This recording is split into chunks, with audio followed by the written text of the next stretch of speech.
Senate nga ang naging sagutan kanina at talagang nakita natin na sila ay may kani-kanilang mga opinyon. At ngayon naman ay mas paiinitan pa natin ang diskusyon dahil may mga inihanda tayong katanungan sa kanila at ang bawat grupo or miyembro ay maaring magbatuhan ng kanilang sagot. Sagot lang ha. And it's giving Bardagulan time. Paalala lamang sa ating mga manonood na ang ating programa ay hindi nagdidikta kung ano ang tama or mali. Ang gusto lamang natin ay palawakin ang isipan ng ating mga kabataan tungkol sa mga issue na hindi natin madalas pinag-uusapan. Kaya naman, umpisa na natin ang unang katanungan. Sa tingin nyo ba that having ROTC in SHS or senior high schools will really instill nationalism in our students?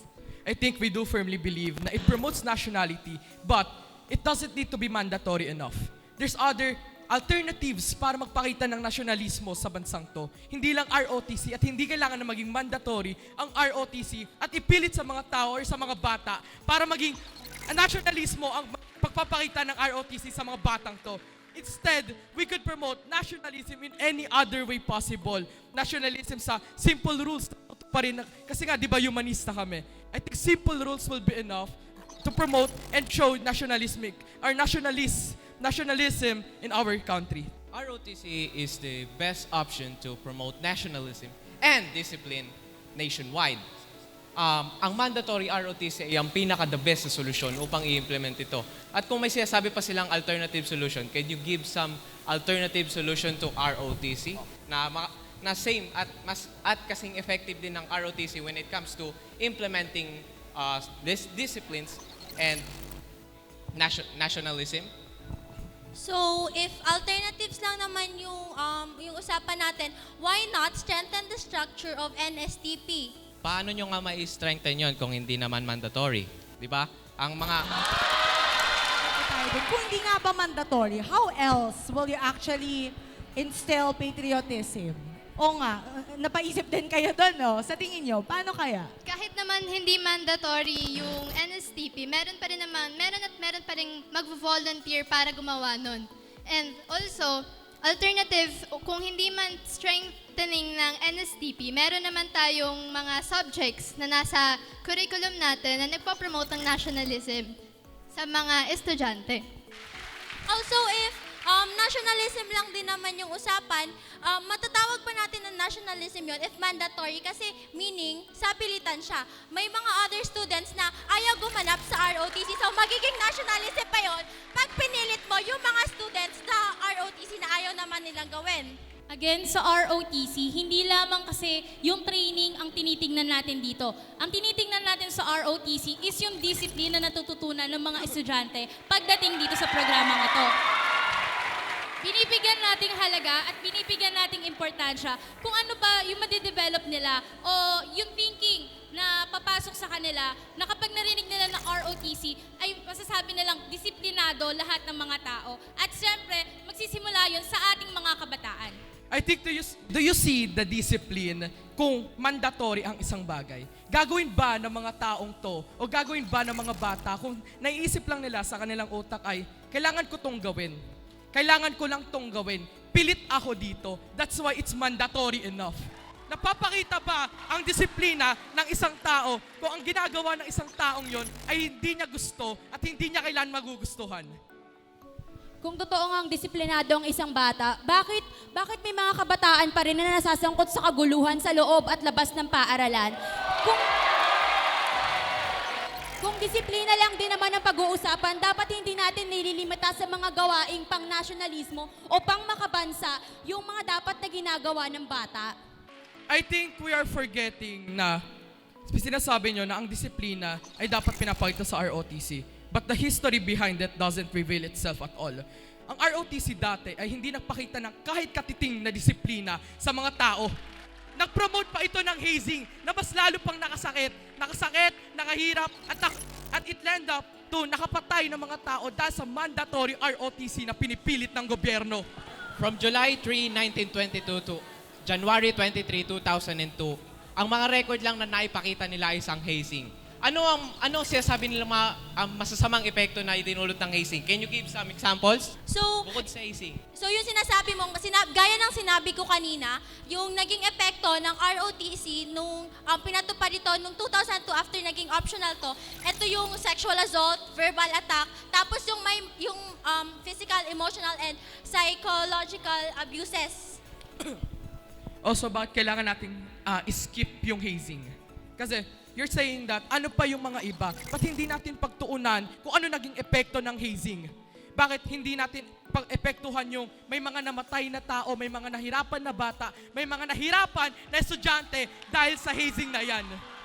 Let's not be misunderstood. Ang mga nangyaring hazing ay karamihan na nangyari. Ito ay sa Philippine Military Academy at na-project lamang sa ROTC or ang Civil Armed Training. At ang mga nangyaring kaso dito ay project lamang. So, how sure are you na hindi na ulit mangyayari yung nangyari nung nakaraang ROTC sa pag-implementa ulit nito ngayon? History should never repeat itself. Kaya nga napaka-modernize na ito, di ba? At Alright. Isa pa. O sige, medyo puputulin muna natin. Dadagdagan lang natin actually yung tanong kanina. So, pinag-uusapan natin yung bad effects and good effects of ROTC, no? May nabanggit daw under ROTC that it could help mga kabataan kagaya natin na rumisponde sa mga disasters and other humanitarian cases. So, sa tingin nyo ba, ano ang dapat laman ng mandatory ROTC to actually help in that cause?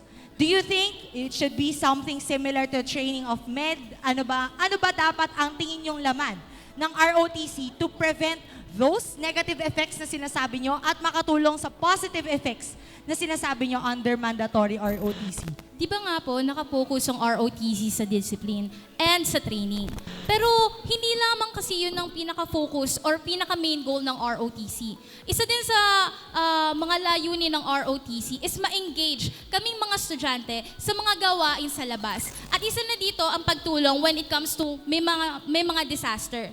So, for example, merong mga disaster. Ang karaniwan na tumutulong dito is sa mga kapulisan natin and yung mga military or yung armed forces. Pero nakikita ba natin na yung mga estudyante tumutulong dito? Medyo hindi natin gano'n nakikita yon sa panahon ngayon. And that's why sinusulong natin ang mandatory ROTC ngayon para mas ma-engage yung mga estudyante sa mga ganoong gawain. In that way, magiging open yung mga mata nila, magiging open yung isipan nila na hindi lang sila basta bilang dito sa lipunan na to, kundi dapat katulong natin sila at katuwang sa pag-unlad. Yung sinasabi natin na ang estudyante daw ay hindi tumutulong sa mga sakuna, I think we're just stating an opinion. Kasi merong mga nababalita at merong napapakita sa mga publiko na bawat estudyante ay nagpapakita ng kanilang disiplina, nagpapakita ng kanilang kagilas-gilas na mga strength sa pagtulong tuwing sakuna. Meron mga na-report sa GMA lalo na. Ito ay nagpapakita ng mga estudyante, mga senior high school students at mga college students na nagpapakita ng pagtulong sa kanilang mga kapwa, lalo na sakuna, pagtulong sa mga matatanda tuwing may baha, pagtulong sa paglilipat ng mga gamit tuwing baha. At ito lang ang nagpapakita at hindi dapat natin ini-ignore ang bawat sinasabi or bawat naririnig natin. Kung dapat tinitignan din natin at pinagmamasdan din natin kung ano nga ba talaga ang totoong nangyayari sa ganap ng Pilipinas. Sa mandatory ROTC, hindi lang naman pagiging makabansa ang itinuturo, kundi ang pagiging makatao nating mga Pilipino. Dapat na naglalaman ng ROTC ng mga kanya-kanyang gawain na pwedeng makatulong sa kung paano re-responde sa kasakuna, sa kalamidad, o sa kung ano pang mga bagay na pwedeng makatulong sa paraan natin bilang isang tao. Sinasabi nyo rin na may mga senior high school students na tumutulong sa when it comes to disasters and calamities. Ang tanong, sapat ba sila? Sapat ba? Ganun ba sila karami? Para masabi natin na tumutulong talaga ang ating mga kabataan when it comes to disaster and calamities.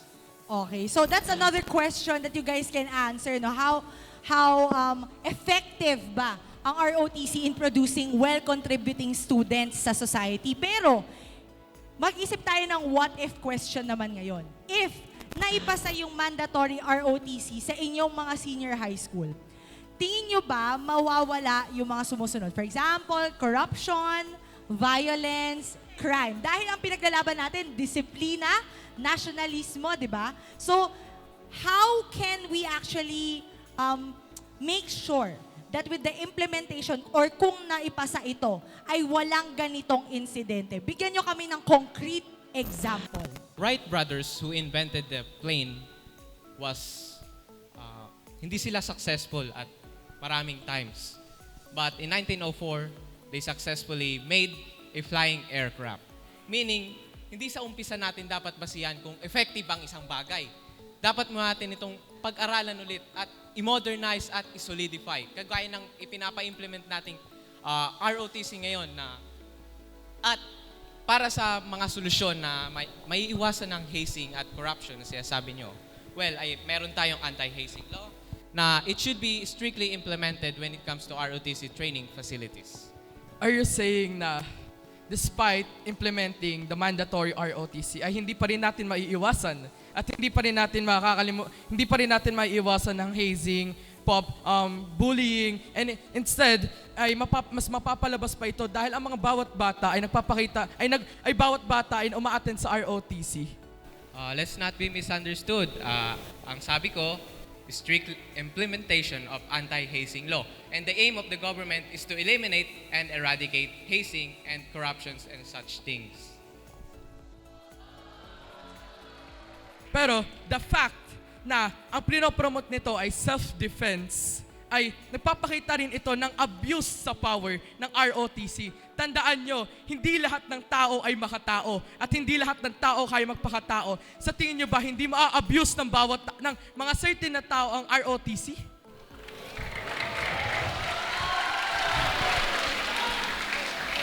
Di ba meron tayo, simula bata tayo, ang disiplina na kukuha na natin sa bahay.